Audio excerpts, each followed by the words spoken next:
கிறிஸ்துவுக்குள்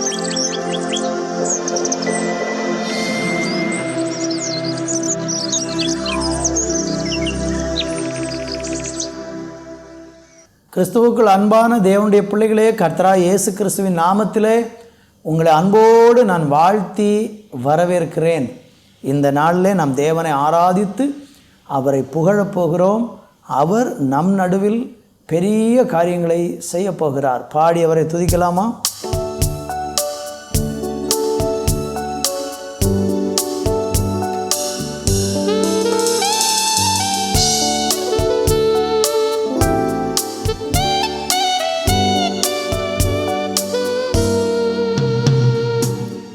இடுக்கமான வாசல் வழியே வருந்தி நுழைய முயன்றிடுவோம். இடுக்கமான வாசல் வழியே வருந்தி நுழைய முயன்றிடுவோம்.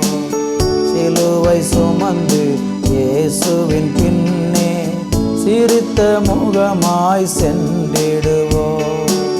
சிலுவை சுமந்து இயேசுவின் பின்னே சிரித்த முகமாய் சென்றிடுவோம். இடுக்கமான வாசல் வழியே வருந்தி நுழைய முயன்றிடுவோம். இடுக்கமான வாசல் வழியே வருந்தி நுழைய முயன்றிடுவோம். வாழ்வுக்கு செல்லும் வாசல் இடுக்கமானது. வாழ்வுக்கு செல்லும் வாசல் இடுக்கமானது. பரலோகம் செல்லும் பாதை குறுகலானது. பரலோகம் செல்லும் பாதை குறுகலானது. சிலுவை சுமந்து இயேசுவின் பின்னே சிரித்த முகமாய் சென்றிடுவோம். சிலுவை சுமந்து இயேசுவின் பின்னே சிரித்த முகமாய் சென்றிடுவோம். இடுக்கமான வாசல் வழியே வருந்தி நுழைய முயன்றிடுவோம். இடுக்கமான வாசல் வழியே வருந்தி நுழைய முயன்றிடுவோம்.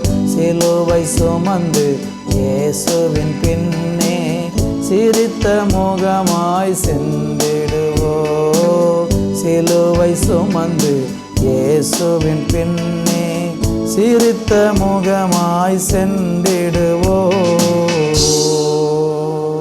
ஆண்டவராகிய கர்த்தாவே, இடுக்கமான வாசல் வழியாக உட்பிரவேசியுங்கள் என்று சொன்னீங்க. ஆண்டவரே ஸ்தோத்திரம். மோட்சத்திற்கு போகிற வாசல், தேவனுடைய ஆண்டவரே ராஜ்யத்துக்கு போகிற வாசல், பரலோகத்துக்கு செல்லுகிற வாசல் குறுகலானதாக இருக்கிறது. அதன் வழியாக போகிறவர்கள் கொஞ்சம் பேர் என்று சொன்னீங்கப்பா. எங்கள் வாழ்க்கையில் என்னதான் பாடுகளும் உபத்திரவங்களும் துன்பங்களும் வந்தாலும் அதன் நடுவிலெல்லாம் எங்கள் கூட இருந்து எங்களை அருமையாய் நடத்துகிற நல்ல தேவனை ஸ்தோத்தரிக்கிறோம். நல்ல தேவனை ஸ்தோத்தரிக்கிறோம். ஹல்லேலூயா. நாம் காணும் இந்த உலகம் ஒரு நாள் மறைந்திடும். நாம் காணும் இந்த உலகம் ஒரு நாள் மறைந்திடும். புதுவானம் பூமி நோக்கி பயணம் செய்கிறோ. புதுவானம் பூமி நோக்கி பயணம் செய்கிறோம். சிலுவை சுமந்து இயேசுவின் பின்னே சிரித்த முகமாய் சென்றிடுவோம். ஆண்டவரே, என்ன துன்பங்கள் பாடுகள் வந்தாலும் அது நடுவுலையும் உங்களை மாத்திர உறுதியாய் பற்றி கொண்டு உம்மை உறுதியாய் பின்பற்றக்கூடிய அந்த விசேஷித்த கிருபைகளை கர்த்தர் இந்த நாளில் எங்களுக்கு தந்து எங்களை நடத்தி அருளும். இயேசுவின் நாமத்தில் ஜெபிக்கிறோம் நல்ல பிதாவே, ஆமேன். ஆமேன். தேவனுடைய பிள்ளைகளே, இந்த நாளிலே மத்தேயு எழுதின சுவிசேஷம் 7ஆம் அதிகாரம் 13வது வசனத்தை நான் வாசிக்கிறேன். இடுக்கமான வாசல் வழியாக உட்பிரவேசியுங்கள், கேட்டுக்கு போகிற வாசல் விரிவும் வழி விசாலமுமாய் இருக்கிறது, அதன் வழியாய் பிரவேசிக்கிறவர்கள் அநேகர். அடுத்து வசனத்தில் பார்க்கும்போது, ஜீவனுக்கு போகிற வாசல் இடுக்கமும் வழி நெருக்கமுமாக இருக்கிறது, அதை கண்டுபிடிக்கிறவர்கள் சிலர். அருமையான தேவ பிள்ளைகளே, ஆண்டவராய் இயேசு கிறிஸ்து இந்த உலகத்தில் ஊழியம் செய்யும்போது அவர் நிறைய சத்தியங்களை அவருடைய ஜனங்களுக்கு அவர் போதிச்சிருக்கிறார். அவர் போதித்ததில் பரலோகத்தை குறித்து போதித்த சத்தியங்கள் தான் வேதத்தில் ஏராளம் இருக்கிறது. உபமையின் வழியாக பரலோகத்தை குறித்து நிறைய காரியங்களை கர்த்தர் பேசினார். அப்படி பேசுகிறதான வேளையில் ஆண்டவர் சொன்ன ஒரு அருமையான காரியம்தான், இடுக்கமான வாசல் வழியாக உட்பிரவேசியுங்கள் அப்படின்னு சொல்கிறார். ஏன் ஆண்டவர் நம்மளை வேண்டுமென்றே கட்டாயமாக நெருக்கத்துக்குள்ளே தள்ளி விடுறாரா? பாடுகளுக்குள்ளே அவர் நம்மளை அனுமதிக்கிறாரா? இல்லை. ஆண்டவர் இந்த உலகத்தில் வாழும் பொழுது, இயேசு ஊழியம் செய்யும்போது இந்த உலகம் இயேசுவுக்கு சாதகமாக இருக்கலை. இந்த உலகம் இயேசுவை பகைத்தது. ஆண்டவர் சொன்னார், இந்த உலகம் என்ன பகைச்சதுனால இந்த உலகம் உங்களையும் பகைக்கும். இந்த உலகம் என்னை ஏற்றுக்கொள்ளாதனால உங்களையும் இந்த உலகம் ஏற்றுக்கொள்ளாது. ஒரு தேவனுடைய பிள்ளைக்கு இந்த உலகம், இந்த உலகத்தின் மனிதர்கள், உலகத்தின் காரியங்கள் ஒரு நாளும் சாதகமாக இருக்கவே செய்யாது.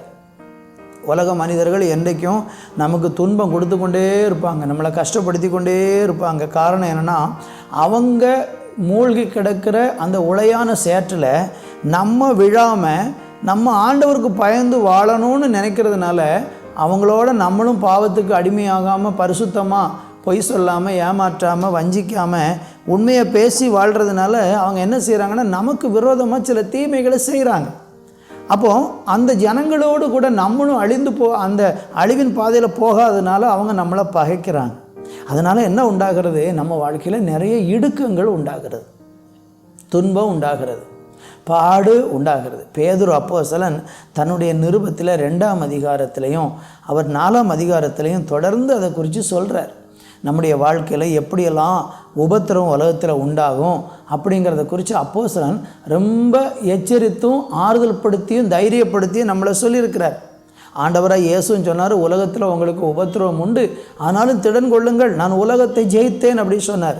அப்போ இயேசு இந்த உலகத்தின் பாடுகளெல்லாம் ஜெயித்தார், உபத்திரவங்களை ஜெயித்தார், நிந்தைகளை ஜெயித்தார், அவமானங்களை ஜெயித்தார். அப்படியானால் நமக்கும் அந்த ஜெயத்தை சிலுவையில் இயேசு சம்பாதித்து வைத்து விட்டு போயிருக்கிறார். நம்மளும் இயேசுவின் நாமத்தினால எல்லா பாடுகளையும் மேற்கொள்ள முடியும். ஆனால் சொல்கிறாரு, இடுக்கமான வாசல் வழியாக நீங்கள் உட்பிரவேசியுங்கள் அப்படிங்கிறார். சொல்கிறாரு, கேட்டுக்கு போகிற வாசல் ரொம்ப விரிவாக இருக்குமா, அது விசாலமுமாக இருக்கிறது, அதன் வழியாக போகிறவங்க பிரவேசிக்கிறவங்க அநேகர். பாருங்கள், இன்றைக்கி துன்மார்க்கம், பாவம், அசுத்தமான காரியங்களில் விழுந்து போகிற மக்கள், ஆவலோடு பாவக்கிரிகளை நடப்பிக்கிற மக்கள் ஏராளம். அவங்க பாருங்கள், அதிகபட்சமாக பார்த்தா உலகத்தில் நீதிமான்களை பார்க்க முடியாது, அங்காங்கு ஒரு சிலரை தான் காண முடிகிறதே தவிர எங்கே பார்த்தாலும் துன்மார்க்கமும் அருவருப்பும் அசுத்தமும் நிறைந்திருக்கிறது. அப்போ அப்படிப்பட்ட அசுத்தம் நிறைந்த ஒரு உலகத்தில் நீங்களும் நானும் வாழ்ந்து கொண்டிருக்கிறோம். அந்த உலகத்தில் வாழும்போது ஆண்டவர் சொல்கிறார், நமக்கு இடுக்கண் வரும். அடுத்து சொல்கிறார் 4:14 வசனத்தில், ஜீவனுக்கு போகிற வாசல் இடுக்கமும் வழி நெருக்கமாக இருக்கிறது, அதை கண்டுபிடிக்கிறவர் சிலர். பாருங்கள், பரலோக ராஜ்யத்துக்குள்ளே பிரவேசிக்கிற கூட்டங்கிறது கொஞ்சம்தான் அப்படிங்கிறார். அப்போ பெருங்கூட்ட மக்கள் அசுத்தத்திலும் பாவத்திலும் வாழ்ந்து விசாலமான வழியாக அழிவை நோக்கி போகும்போது, ஒரு சிறிய கூட்ட ஜனங்கள் தேவனை விசுவாசித்து தேவனை பின்பற்றி நெருக்கங்களையும் உபத்திரவங்களையும் சகித்து கொண்டு நீதி நிமித்தம் துன்பப்படுகிறவர்கள் பாக்கியவான்கள் என்று ஆண்டவர் சொன்னாரே, அதே மாதிரி நீதி நிமித்தம் துன்பம் அனுபவித்து கொண்டு கடந்து போகிற பிள்ளைகளுக்கு பரலோகத்தில் ஒரு பெரிய பரிசையும் ஒரு பெரிய மகிழ்ச்சியும் வச்சிருக்கிறார். நான் ஒரே ஒரு கேள்வியை மாத்திரம் உங்கள் முன்னால் வைக்க விரும்புகிறேன்.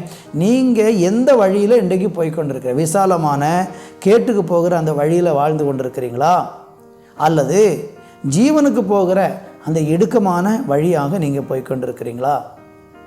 அந்த பெருங்கூட்டத்தோடு சேர்ந்து நீங்கள் அழிய போகிறீங்களா, அல்லது அந்த சிறிய கூட்டத்தாரோடு சேர்ந்து நித்திய ஜீவனை சுதந்திரிக்க போகிறீங்களா? நீங்கள் தான் தீர்மானிக்கணும்.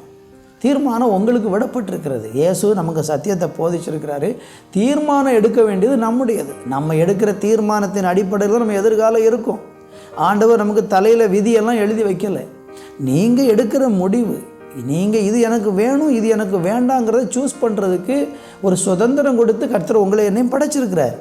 அப்போ நீங்கள் இந்த நாளில் பாவ வழியில் வாழ்கிறீங்கன்னா மனம் திரும்பி கேட்டுக்கு போகிற வழியை விட்டு நீதியின் பாதையில் வாழ என்னை ஒப்பு கொடுக்கிறேன் என்று சொல்லி இன்றைக்கி நீங்கள் தீர்மானித்து இயேசுவை பின்பற்றி பாருங்கள். உங்கள் வாழ்க்கை பிரகாசமாக மாறும். நான் உங்களுக்கு ஜெபிக்கிறேன். நல்ல தகப்பனே, கேட்டுக்கு போகிற ஒரு பெரிய கூட்டம் மக்கள் விசாலமான வழியில் உலகத்தில் வாழ்ந்து கொண்டு இருக்கும்போது ஆண்டவரே, நீதி நிமித்தம் துன்பங்களை அனுபவித்து கொண்டு ஆண்டவர் இடுக்கமான வாசல் வழியாய் போகிற பிள்ளைகள் ஒரு சிலராக இருக்கிறாங்கப்பா. அப்படிப்பட்ட நிலையில் வாழக்கூடிய ஒவ்வொரு பிள்ளைகளுக்கும் வருகிற நிந்தை, போராட்டம், அவமானங்கள்லேருந்து நீங்கள் அவங்கள விடுதலையாக்கி அவங்கள அருமையாக நடத்துவீராக என்று ஜெபிக்கிறேனப்பா.